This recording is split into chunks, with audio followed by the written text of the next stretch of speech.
एक समय की बात है, एक गरीब किसान का बेटा था जिसका नाम सचिन था। एक दयालु और अच्छा लड़का था। वो हमेशा दूसरों की मदद करने के लिए तैयार रहता था। दिन सचिन जंगल में घूम रहा था। उसने देखा कि एक पेड़ सूख रहा है। पेड़ ने सचिन से कहा, मुझे पानी दो, मैं मर रहा हूँ। सचिन को पेड़ पर दया आ गई और उसने अपनी गले में एक कलसी बांधकर पेड़ को पानी देना शुरू कर दिया। कई दिनों तक पेड़ को पानी देता रहा। आखिरकार पेड़ को पानी मिल गया और वो पेड़ सूखने से बच गया। सचिन को पेड़ को देखकर बहुत खुशी हुई और उसने सोचा, अगर वो एक पेड़ बचा सकता है तो वो कई पेड़ बचा सकता है। और सचिन ने जंगल में एक पेड़ लगाने का फैसला किया और उसने एक छोटा सा पेड़ लगाया और उसे पानी दिया। सचिन ने पेड़ की बहुत देखभाल की और वो रोज उसे पानी दिया, खाद दिया, कीड़ों से उसे बचाया। धीरे धीरे पेड़ मजबूत हो गया और बड़े हो गए। उसके बाद सचिन ने दूसरा पेड़ लगाया, तीसरा पेड़ लगाया, चौथा पेड़ लगाया और एक एक करके जंगल में बहुत सारे पेड़ लगा दिए और उनकी देखभाल करने लगा, जिससे जंगल पूरा हरा भरा हो गया। धीरे धीरे सचिन के बारे में सभी को पता चलने लगा और लोगों ने उसे पेड़ लगाने वाला लड़का कहने लगे। सचिन को अपने ऊपर इस बात से बहुत गर्व होने लगा। उसे अपने काम पर बहुत गर्व होता था। वो जानता था कि वो दुनिया को एक बेहतर जगह बना रहा है। एक दिन एक राजकुमार जंगल में घूम रहा था। उसने सचिन को पेड़ लगाते हुए देखा। उसने सचिन के समर्पण और कठिन परिश्रम को देखकर बहुत खुशी हुई और उसे पुरस्कार भी दिया और उसे जंगल का रक्षक नियुक्त किया। जंगल का रक्षक बनने के बाद भी सचिन ने जंगल में बहुत से पेड़ लगाना जारी रखा। उसने जंगल में कई सारे पेड़ लगाए। सचिन के प्रयासों से जंगल एक सुरक्षित और स्वस्थ जगह बन गई। सचिन की कहानी एक प्रेरणादायक कहानी है जो हमें सिखाती है कि छोटी छोटी चीज़ें एक बड़ा बदलाव ला सकती है। हम सचिन की तरह पेड़ लगाने का काम करें तो हम दुनिया को एक बेहतर जगह बना सकते हैं। छोटी छोटी चीज़ें ही एक बड़ा बदलाव लाती हैं। हमें अपने पर्यावरण की रक्षा करनी चाहिए और दूसरों की मदद भी करनी चाहिए।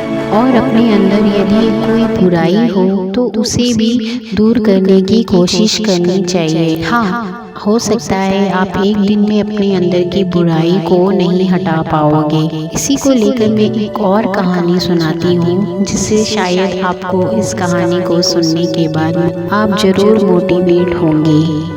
एक दिन महात्मा बुद्ध के पास एक व्यक्ति आया जो उनसे कहने लगा, मैं अपनी दुर्व्यसन छोड़ने चाहता हूँ। तो महात्मा बुद्ध ने कहा कि कौन सी दुर्व्यसन?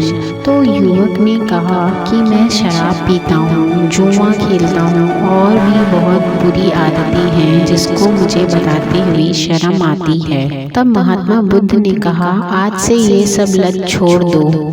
तो युवक कहने लगा, एकदम से कैसे छोड़ दूं, धीरे धीरे ही छोड़ पाऊंगा। महात्मा बुद्ध ने युवक को एक घटना सुनाई। एक समय एक संत के पास एक धनी व्यक्ति आया और उसे हजारों स्वर्ण मुद्राएं देने लगा।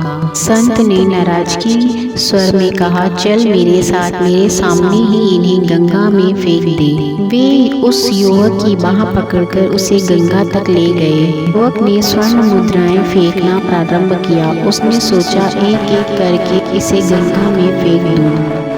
वो इसी तरह शाम तक उन स्वर्ण मुद्राओं को फेंकता रहा।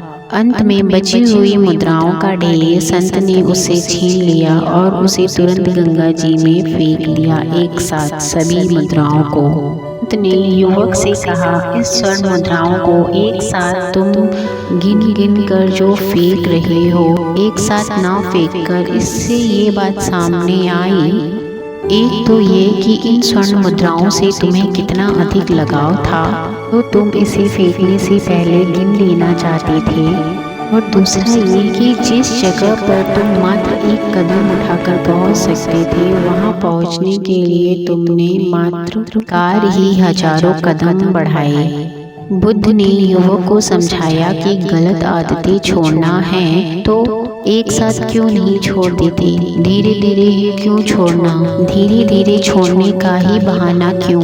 ने कहा कि अपनी गलत आदतें आज से ही, अभी से ही खत्म कर दो। उसी दिन से युवक ने अपनी गलत आदतें छोड़ दी और एक सरल जीवन जीने लगा। दोस्तों, आपके जीवन में जो गलत आदतें हैं उसे आज ही खत्म कर दें और अपने जीवन में आपके जीवन में जो आपके सपने पूरा करने की आदतें हैं उसे लगा लें, उसे अपना लें। फिर आपको सफल होने से कोई नहीं रोक सकता, क्योंकि हमारी आदतें ही हमारे भविष्य का निर्माण करती हैं। को पता है लाइफ के सिंपल रूल क्या होते हैं? अगर आप अपने आप से सवाल नहीं पूछते तो जवाब हमेशा ना ही रहेगा। अगर आप आगे बढ़ने की कोशिश नहीं करोगे तो आप वहीं रहोगे जहां आपको नहीं होना चाहिए था। जो चाहिए उसके लिए आज से और अभी से ही मेहनत करना शुरू कर दो। यदि आपका दिमाग कमज़ोर है तो आपको हर काम में ही प्रॉब्लम नज़र आएगी, तो सबसे पहले अपने दिमाग को मजबूत करो। यदि आपका दिमाग बैलेंस्ड है तो आपको हर काम में चैलेंज नज़र आएगा, और यदि आपका दिमाग स्ट्रॉन्ग है तो आपको हर काम में मौका नज़र आता है। 10 मिनट किसी किसान या मजदूर के साथ बैठ जाओ तो आप ये महसूस करोगे कि आप कोई कठिन परिश्रम नहीं करते। 10 मिनट आप अगर किसी फौजी के साथ बैठ जाओ तो आप महसूस करोगे आपकी नौकरी और त्याग एक तुच्छ है। 10 मिनट अगर आप शमशान में बैठ जाओ तो आप महसूस करोगे कि ज़िंदगी में सब मोह माया है। 10 मिनट किसी अच्छे दोस्त के साथ बैठ जाओ तो आप महसूस करोगे कि ज़िंदगी स्वर्ग से भी सुंदर है। 10 मिनट आप किसी व्यापारी के साथ बैठ जाओ तो आप महसूस करोगे आपकी कमाई कुछ भी नहीं। 10 मिनट किसी साधु के साथ बैठ जाओ तो आप महसूस करोगे सब मोह माया है, सब कुछ दान में दे दे और संन्यास ले ले। तो फ्रेंड्स, आपको मेरी मोटिवेशनल वीडियो कैसी लगी? अगर आपको मेरी मोटिवेशनल वीडियो अच्छी लगी हो तो मेरे चैनल को लाइक, शेयर, सब्सक्राइब जरूर कीजिएगा। मिलते हैं नेक्स्ट वीडियो में, तब तक के लिए बाय एंड टेक केयर।